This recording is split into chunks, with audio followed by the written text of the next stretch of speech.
આ જ્યારે મંદિર બનતું ત્યારે કોરોના વખતમાં 12 વાગે એટલે ચકલું નો ફરતું, બહાર નો નીકળાય.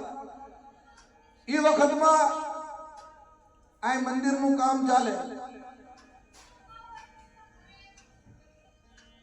કરશનભાઈને કોકે કીધું કે ચા પીવી છે, પણ વગડામાં દૂધ લેવા કોણ જાય? ચા અને ખાંડ તો કદાચ ડબ્બા પડ્યા હતા, સાધન સામગ્રી બધું હતું, પણ દૂધ ક્યાંથી લાવવું? પણ દાદા આલાની આગળ અરજ કરી હો, અને અરજ કરે એનું સાંભળે છે.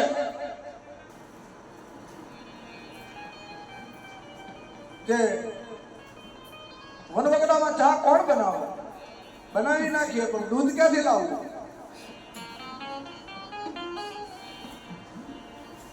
રમેશભાઈ, ગાયોનું ટોળું હાલ્યું આવો, અને એમાંય કરશનભાઈની મનની માલ પર અંદર એક વાર્તો આવી ગયો. જો કદાચ મારો દાદો આ બેઠો હોય અને કદાચ 18 ગાયું છે ને 18 ગાયુંમાં જે હતર હાલતી થાય ને એકાદી ગાય આ ઊભી રહી જાય, અને એ આ ઊભી રહે તો કેવી રીતે ઊભી રહે? દાદાના મઠની સામે ઊભી રહે, દાદાની ડેરી સામે ઊભી રહે, તો એના દોય બધાને ચા પાવ બાપ, કે મારા આલા દાદા એ ચા પાય છે.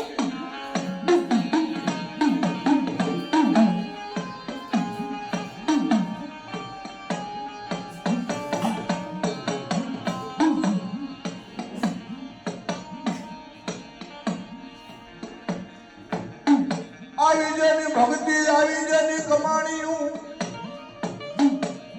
કમાણીયું ના નીતિના બંદા હશે, એના પ્રમાણ પડ્યા હશે. આજે તમે હું તો શું મહેમાન તરીકે આવ્યા છીએ, પણ આજની 4થી 5ની પેઢી સુધી આપણે કોઈ ઓળખતા હોય નહીં, નામ ન જાણતા હોય, તોય ગુણ ગાવો પડે. કારણ કે એમના કારણ એવા છે, એમના કામ એવા છે, એમની કમાણીઓ એવી છે. પેલા મઠ કાચા હતા, પણ ભૂવા સાચા હતા.